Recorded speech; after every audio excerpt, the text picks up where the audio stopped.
Villa Smith Bukit Metro. Saat ini di Villa Smith sedang berlangsung pertemuan antara 4 sahabat lama yang dulu bersahabat, berkelahi dan bersaing antara mereka. Keempat sahabat ini memang tidak pernah akur ketika bertemu. Namun jika berjauhan, mereka akan saling rindu. Hal ini terus berlangsung selama kurang lebih 70 tahun. Emer Brille, selaku pemegang kuasa hukum Smith Group, William Group di mana kedua perusahaan ini telah dilebur menjadi satu menjadi future of company segera bangkit dari kursinya diiringi tatapan semua orang. Tuan muda, saat itu Anda pernah menitipkan sepucuk surat wasiat dari Tuan Besar Smith. Sekarang Tuan Besar Smith memintaku untuk membacakan isi dari surat wasiat tersebut. Apakah Anda menyetujui? Kata Emer Brille bertanya kepada Jerry. Sebelumnya kita tidak tahu apa isi surat wasiat itu walaupun aku tahu surat itu adalah titipan seseorang kepada kakekku. Namun aku rasa tidak ada salahnya jika kita mengetahui apa isi dari surat itu agar semua tetua di ruangan ini sama-sama mengetahuinya. Kata Jerry dengan berbasa-basi. Sebenarnya dia tahu siapa yang menitipkan surat itu kepada Tuan Smith. Bagaimana menurut kakek? Tanya Jerry kepada Tuan William dan Tuan Smith. Tuan Smith dan Tuan William tidak menjawab melainkan hanya menganggukkan kepalanya saja. Emer Brille, silahkan. Kata Jerry mempersilahkan kepada Emer Brille untuk membacakan isi surat tersebut. Semua yang berada di ruangan itu kecuali Tuan Smith dan Tuan Patrick tampak saling pandang dengan perasaan penasaran yang kuat. Begitu Emer Brille meletakkan kopernya di atas meja, dia segera membuka koper itu dan mengambil sepucuk surat dan meletakkannya di atas koper sambil menatap satu persatu kepada semua yang ada di ruangan itu. Bagaimana menurut tuan-tuan sekalian? Apakah saya boleh memulai dari sekarang? Tanya Emer Brille. Ya. Sebaiknya silahkan. Kata Tuan Smith. Baik. Saya akan membuka dan membacakan isi surat ini di hadapan kita semua. Kata Emer Brille sambil menyobek sampul kertas tersebut. Ketegangan sangat jelas tampak di raut wajah Jerry, Ivan dan Lorna saat ini. Mereka sudah tidak sabar. Jika itu bukan Emer Brille, sudah pasti mereka akan merampas dan membaca isi dari surat wasiat tersebut. Saya yang bertanda tangan di bawah ini menyatakan bahwa, setelah menimbang secara seksama, demi untuk kebaikan dan keutuhan keluarga serta dengan harapan agar yang bersangkutan mampu membawa kejayaan bagi keluarga dan dapat menjamin masa depan yang lebih baik, maka saya, Aaron Patrick menyatakan bahwa cucu tertua dari keluarga ini yaitu Ivan Patrick sebagai pewaris yang sah dari seluruh aset keluarga Patrick meliputi seluruh proyek yang dijalankan, investasi minyak mentah di Timur Tengah, pertambangan batu permata di Afrika, dan beberapa hotel serta masih banyak lagi properti lainnya. Dengan ini saya berharap agar Ivan Patrick mampu membawa kejayaan bagi keluarga ke arah yang lebih tinggi lagi dan mampu bersaingan dan bertahan dalam ketatnya persaingan bisnis global.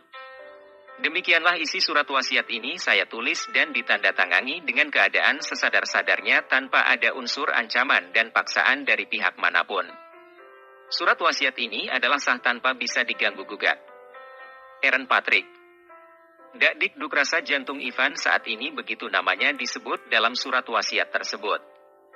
Ivan hanya bisa memandang semua orang di sekelilingnya dengan tatapan tak percaya. Jerry, apakah aku mimpi? Tanya Ivan. Tidak, Van. Apa perlu aku menampar MU agar kau bisa yakin bahwa ini bukan mimpi? Kata Jerry sambil mengangkat tangannya. Jangan. Itu pasti sakit. Kata Ivan sambil menggeser sedikit untuk menjauh dari Jerry. Selamat ya Kak Ivan. Akhirnya kau menjadi kepala keluarga Patrick. Lorna pasti akan sangat senang. Bisik Adele di dekat telinga Ivan. Mendengar bisikan dari Adele, Ivan segera melirik ke arah Lorna yang juga tampak melirik ke arahnya sambil tersenyum senang.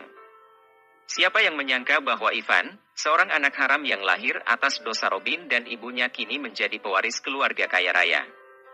Dia terbayang 15 tahun yang lalu ketika ibunya meninggal, dia diantar oleh kenalan ibunya ke keluarga Patrick dan mengaku sebagai anak dari Robin. Awalnya Robin mati-matian menolak mengakui bahwa Ivan adalah anaknya. Namun atas desakan dari Tuan Aaron, akhirnya dilakukanlah tes DNA yang membuktikan bahwa Ivan benar-benar anak Robin. Dari sinilah neraka bagi Ivan tercipta di Villa Patrick. Ketika itu usia Ivan menginjak 10 dan harus terbiasa menerima penghinaan, didera dan disiksa oleh ibu tirinya yaitu ibu kandung Hiden. Perlakuan kasar dan berat sebelah kerap dia dapatkan dari Robin yang sangat mencintai Hiden. Beruntung bagi Ivan karena Tuan Eren tidak menutup mata. Melihat Ivan selalu teraniaya di Villa Patrick, Tuan Eren akhirnya membeli sebuah rumah di salah satu condominium di Metro City untuk menjadi tempat tinggal Ivan. Tuan Eren Patrick juga membekali Ivan dengan sejumlah besar uang dan membelikannya satu unit mobil super sport Bugatti Divo agar Ivan tidak jauh tertinggal dari adik tirinya yaitu Hiden. Sejak saat itu Ivan tidak pernah bergaul dengan anak-anak generasi kaya di Metro City. Dia hanya tahu bekerja, lalu pulang ke condo. Begitulah setiap hari. Ini karena semua orang hanya memandang Ivan sebagai anak haram. Sampailah pada suatu hari kakeknya digulingkan oleh Robin dan dijebloskan ke dalam tahanan bawah tanah.